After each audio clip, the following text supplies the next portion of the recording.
Lição 41. 2000 anos de história da Igreja.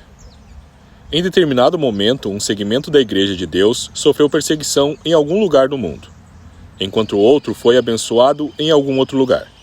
Dito isso, a história da Igreja de Deus, desde os primeiros dias após o retorno de Jesus ao céu e a morte de seus primeiros seguidores, poderia ser contada em termos gerais em 7 parágrafos, descrevendo 7 períodos da história da Igreja.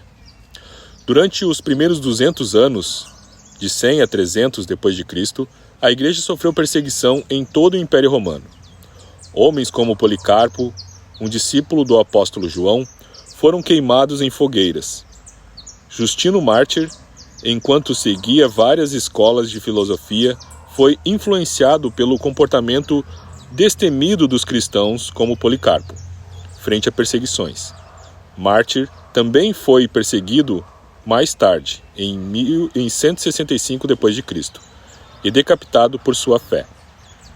O imperador Constantino abraçou a fé cristã e estabeleceu a tolerância religiosa no Império Romano, trazendo um período de popularidade, 300 a 500 d.C.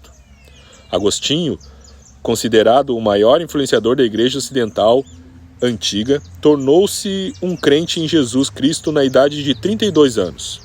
Em parte pelas orações fiéis de sua mãe Mônica.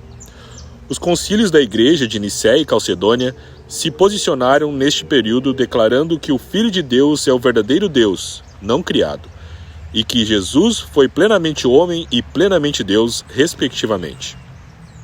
Um período de corrupção, de 500 a 1300. Seguiu-se quando o bispo de Roma emergiu como papa sobre toda a Igreja Católica. Os editos papais e as tradições da Igreja foram elevadas além da autoridade da Bíblia, criando falsas doutrinas e práticas. As diferenças doutrinárias e práticas entre Roma e Constantinopla resultaram em um cisma entre o Oriente e o Ocidente. Curiosamente, foi durante este período de corrupção que Maomé, de Meca, afirmou ter recebido uma mensagem de Deus, ocasionando o nascimento e ascensão do islamismo. Em resposta, muitos cristãos ocidentais lideraram cruzadas militares para libertar a Terra Santa dos turcos muçulmanos. Wycliffe, nascido em 1328, um dos primeiros oponentes da autoridade papal, queria que todos tivessem a Bíblia em suas próprias línguas. Então, ele traduziu a Vulgata Latina para o inglês, em 1382.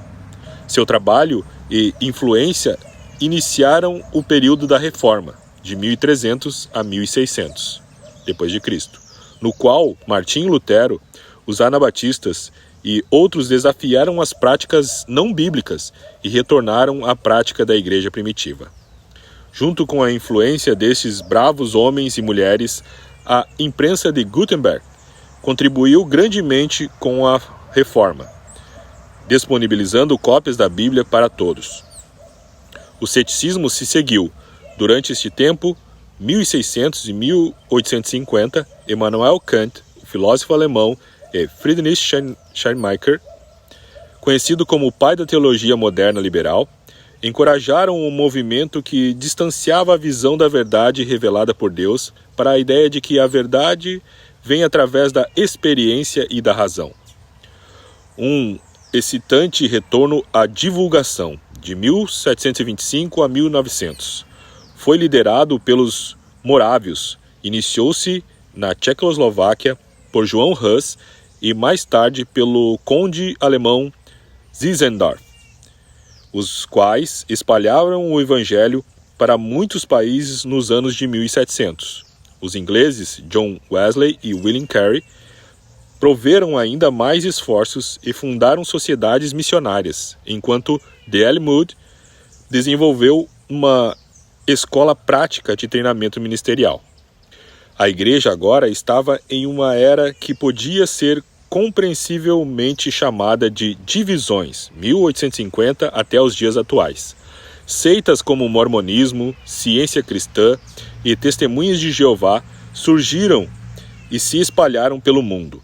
O pentecostalismo tentou retornar para o que chamavam de fé apostólica, adotando os dons de línguas e curas. o fundamentalismo surgiu em um esforço para combater os efeitos da teologia liberal em igrejas e seminários. Enquanto esses dividiam a igreja, outros agora ensinavam que todas as religiões apontavam para Deus, o pluralismo religioso. Ainda assim, o cristianismo se espalhou por todo o mundo. Mas uma mudança global de sua influência está se movendo do norte e do oeste para o sul e leste.